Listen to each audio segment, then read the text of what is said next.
한국의 교회와 목사들은 구약 율법의 시대는 끝났고 신약은 은혜의 시대이므로 어떤 율법이나 계명에 매일 필요가 없다고 하면서 유독 주일 성수와 11조만큼은 의무적으로 강요하고 있다.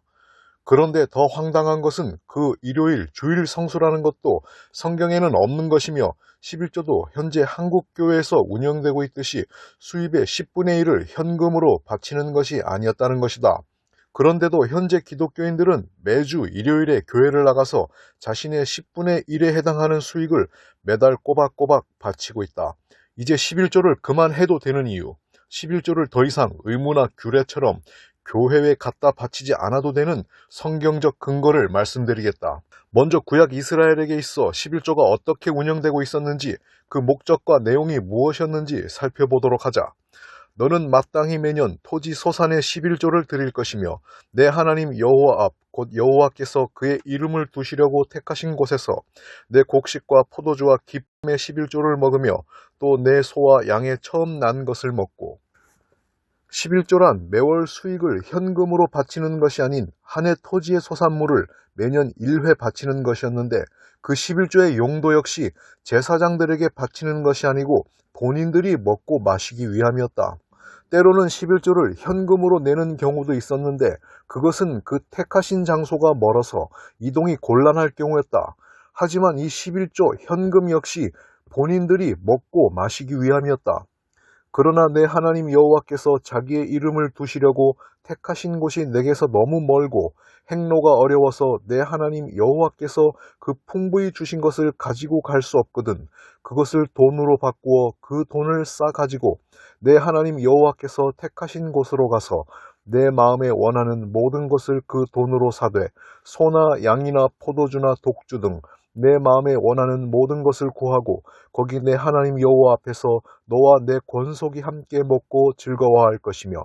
이렇듯 구약의 11조는 매달 현금을 바치는 것이 아니라 한 해의 토지의 소산물을 바치는 것이었으며 그것도 매년 제사장들에게 바쳐지는 것이 아니라 11조를 낸 본인들에게 돌아가는 것이었다. 오로지 3년째 되는 11조만이 레위인 제사장과 고아와 과부, 객들에게 돌아가게 되어 있었다. 매 3년 끝에 그해 소산의 10분의 1을 다 내어 내 성읍에 저축하여 너희 중에 분깃이나 기업이 없는 레위인과 내 성중에 거류하는 객과 및 고아와 과부들이 와서 먹고 배부르게 하라. 그러므로 11조의 원래 용도는 목사나 교회에 바치는 것이 아니라 대부분 그것을 낸 본인들에게 돌아가는 것이며, 원칙대로 11조를 할 것 같으면 3년째 되는 소산물만이 레위인과 약자들에게 돌아가는 것이니 교회에 바칠 11조는 31조가 되는 것이다. 그런데 오늘날 한국 교회에서는 교인들의 매월 수입에서 10분의 1을 거두어 드리고 있으며 이는 대부분 목사와 교회의 수중으로 들어가고 있다. 11조의 대부분이 목사들의 자산인 그들의 부동산, 즉 교회 건물과 부지를 늘리는 데 사용되고 있으며 더욱 가관인 것은 그것이 하나님 나라의 확장이라고 주장하고 있다는 것이다. 하나님 나라 확장하려면 좀 뭔가 제대로 알고 하시라. 그리고 구약의 11조는 정교일치 사회에서 국가 세금적 성격이 강했다. 그러니까 이스라엘이라는 종교 국가의 유지를 위해 제사장 직분도 필요하니까 국세의 성격으로 거두어진 것이다. 오늘날로 따지면 대한민국이라는 국가의 유지와 보존을 위해 국민들이 세금을 내고 국가의 직분자들이 그 세금으로 살아가는 것과 같은 이치인 것이다. 그런데 오늘날 한국 기독교인들은 국가의 세금 따로, 교회의 11조 따로, 11조를 2배로 내고 있는 상황이다. 교인들에게 큰 부담이 아닐 수 없다. 그러므로 주기도문의 내용처럼 이 땅이 하나님 나라라 믿고 국세로 자신의 10분의 1을 내고 있다면 이미 성경적으로 11조의 의무를 다 하고 있다고 보면 될 것이다. 당신이 성실한 납세자라면 당신은 이미 성경적으로 11조의 의무를 다 하고 있다는 것이다. 마지막으로 11조를 걷고 있는 한국 교회의 모순을 지적하고 싶다. 한국 교회와 목사들은 모세의 율법이 십자가에서 폐지되었다고 주장하면서 유독 11조만큼은 강조하고 있다. 그 근거로 11조는 모세의 율법 이전에도 존재했고 예수님도 내라고 했기 때문이라는 것이다. 아브라함이 멜기세덱에게 10분의 1을 바침, 야곱이 하나님에게 10분의 1을 약속함, 말라기 선지자의 11조에 대한 선언, 예수님도 11조를 내라고 하셨음. 그런데 그 사실을 알고 있는가? 교회 목사들이 십자가에서 폐지되었다고 하는 그 안식일도 11조와 똑같이 모세의 율법 이전에 존재했고 예수님도 친히 준수하고 계셨다는 사실을. 안식일은 천지 창조시 제정되었는데 노아와 아브라함이 준수하였고 시내산에서 모세의 율법이 제정되기 전 이스라엘 백성이 광야에서 지키는지 안 지키는지 하나님께서 살펴보셨고 심지어 신약시대 예수님도 준수하셨다. 이렇게 안식일도 11조에 적용한 논리대로라면 지금도 준수되어야 할 이유가 차고도 넘치는데 한국의 일요일 교회 목사들은 안식일은 폐지되었다 하면서 유독 11조는 거두어들이고 있다. 다음에 성경 구절을 들면서 말이다. 그러므로 먹고 마시는 것과 절기나 월삭이나 안식일을 인하여 누구든지 너희를 편론하지 못하게 하라. 이것들은 장래일의 그림자이나 몸은 그리스도의 것이니라. 사실 이 구절의 안식일은 토요일인 제7일 안식일이 아니다.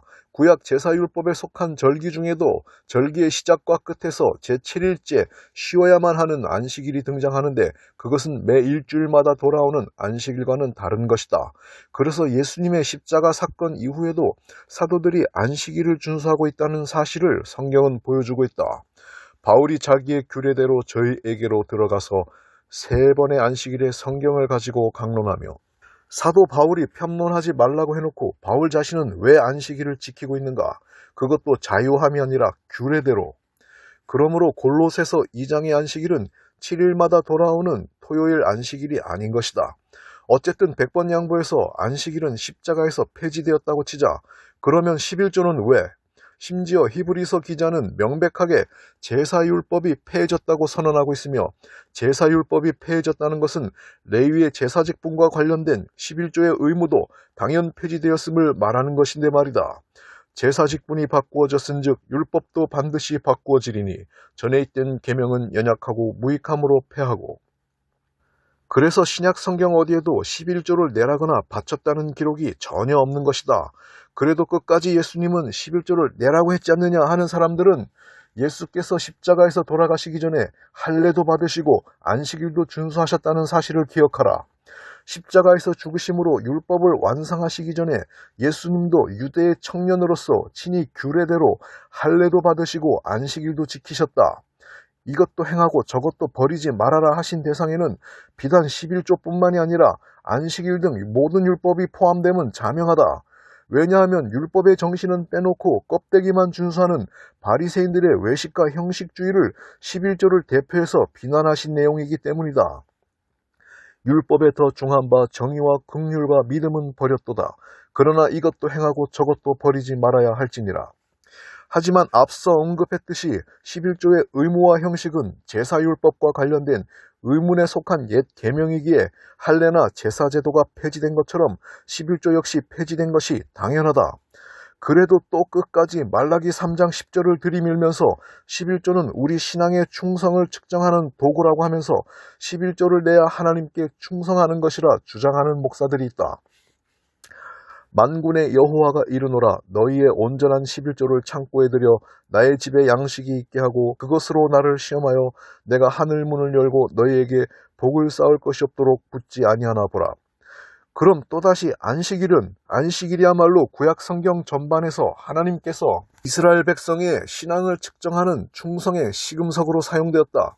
그때 여호와께서 모세에게 이르시되 보라 내가 너희를 위하여 하늘에서 양식을 비같이 내리리니 백성이 나가서 일용할 것을 날마다 거둘 것이라. 이같이 하여 그들이 내 율법을 준행하나 아니하나 내가 시험하리라. 그러므로 마태복음 23장 23절이나 말라기 3장 10절로 11조가 현재도 유효하다고 주장할 것 같으면 똑같이 안식일도 유효하다고 인정해야 한다. 하지만 현재 한국의 일요일 개신교회 목사들은 결코 그것을 인정하지 않을 것이다. 왜? 11조는 돈이 되지만 안식일은 돈이 안 되기 때문이다. 맹인된 인도자여 하루살이는 걸러내고 낙타는 삼키는도다. 이 성경 구절은 모세의 율법이 폐해졌다고 하면서 유독 11조만큼은 반드시 챙기려고 하는 한국의 개신교 목사들에게 적용되어야 한다. 중세 기독교에서는 11조를 걷진 않았지만 면죄부라는 항목으로 새로운 11조를 거두어들였다. 이는 예수님 당시 성전에서 장사를 하던 대제사장과 서기관들의 행태였으며 오늘날 한국교회에서는 더 나아가 11조를 부활시켜 성전 장사와 면죄부 장사를 이어오고 있다. 예수님께서 이 시대에 살아계셨다면 교회에서 11조 바구니를 엎으셨을 것이다. 물론 성경 전반을 보면 11조의 정신과 의미는 살아있다. 단 2000년 전 당시 대제사장들이 그러했던 것처럼 중세시대 타락한 성직자들이 그러했던 것처럼 그리고 오늘날 한국의 목사들이 주장하는 것처럼 그 11조가 강요나 의무는 아니라는 것이다. 사도 바울은 제사율법이 폐지되었다고 주장했기에 11조를 언급하는 일이 일절 없었고 대신 의무가 아니라 즐겨내는 자유를 강조했다. 각각 그 마음에 정한 대로 할 것이요 인색함으로나 억지로 하지 말지니 하나님은 즐겨내는 자를 사랑하시느니라. 그러므로 오늘날 우리 사회에 11조를 적용한다면 신명기 14장의 11조의 용도와 목적대로 국가의 세금을 꼬박꼬박 내고 연로하신 부모님께 매달 용돈도 드리고 사회적 약자를 돌보는 사회단체에 일부 기부하는 것이 자신의 연소득의 10분의 1을 넘는다면 그것으로 11조의 의무는 다했다고 볼 수 있다. 단 11조의 의미와 정신은 살아있고 본인이 속한 교회의 운영도 중요하므로 본인이 진정 사랑하고 아끼는 교회나 공동체가 있다면 그곳의 사역자들과 가난한 형제 자매들의 구호를 위해 사도 바울이 고린도 교회에 건면했던 것처럼 본인의 능력 안에서 자원하는 마음으로 본인의 수익 일부를 회비 형식으로 내면 될 것이다. 결론, 11조 의무나 강요는 결코 성경적이지 않으니 교인들은 거기에 얽매이지 말고 바울의 권고대로 자원하는 마음으로 마음이 동하는 곳에서 즐겨내는 기쁨을 누리시길 바란다.